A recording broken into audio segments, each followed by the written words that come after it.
It is certainly not wrong to say that I have been working towards a vision,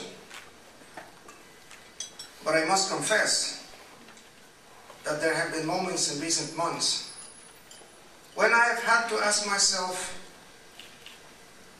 just what is this vision you have been following? Have you been fooling yourself?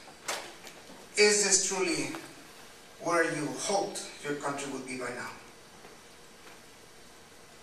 I have to tell you, those are not easy questions to answer.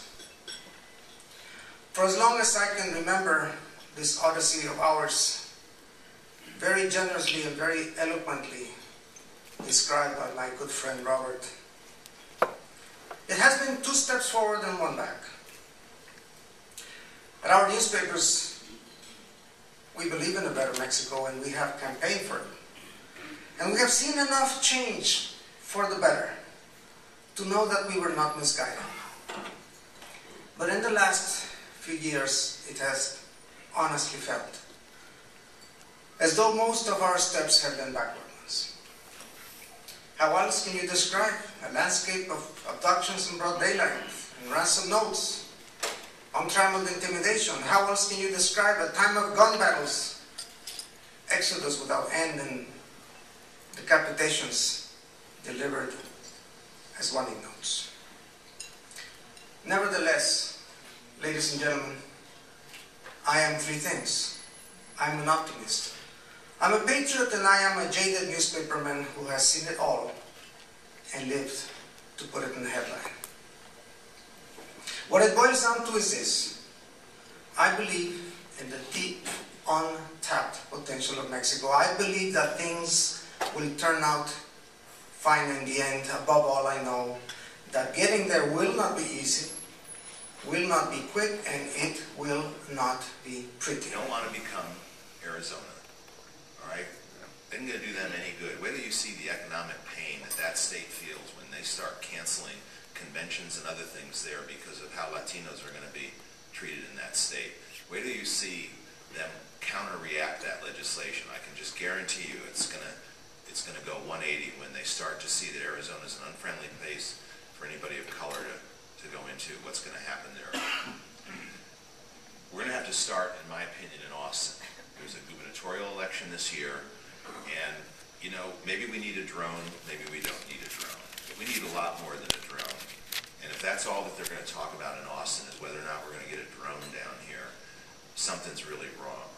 And everybody on the border does need to hold the Texas legislature and the executive branch, the governor, the lieutenant governor, the leading people in the state agencies accountable. All of you know this. You know these stories from Nuevo Laredo and your colleagues. Bribes to get permisos and bureaucratic red tape cut.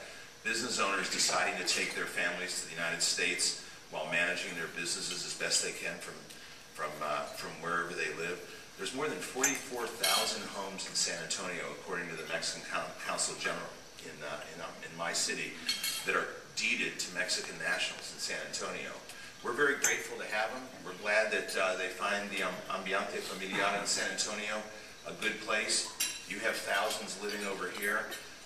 It certainly helped our otherwise weak real estate markets and economies. That's very wrong with that picture. That's not how we want to welcome Mexicans into our city, because they're fleeing something that they're afraid of. The U.S. economy, in order for the unemployment rate to remain constant, needs to generate between 100 and 125,000 jobs per month because of the people coming into the labor force.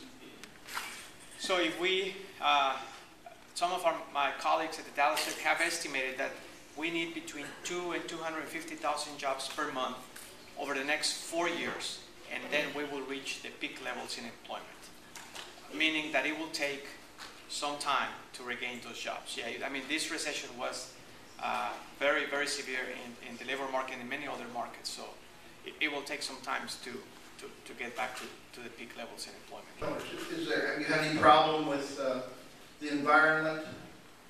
People suing you for the impact on the environment in the area, in the general area? Not involved in environmental liabilities, so I'm interested in knowing that. Up north, we have problems with lakes throwing ice.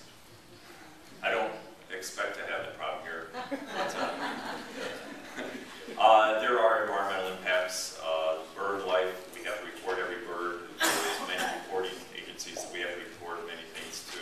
That's all part of these contracts that I have to get through.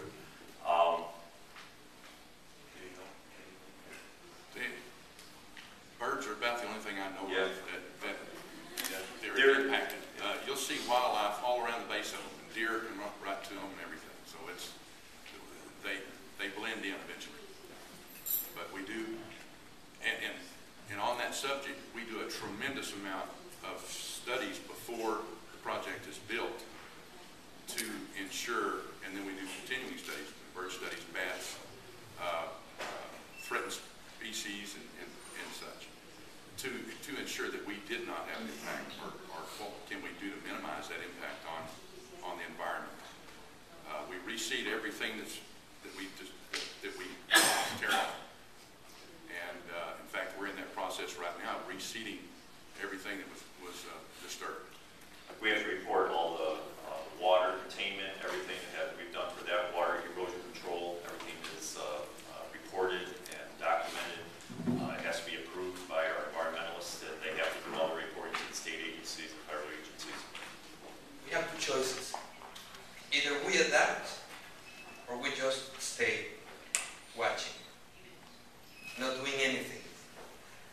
The main challenge that I think we face, all of us face, with our families, with our partners, with our colleagues, with our society, is, as Darwin said, to better adapt to what is going on.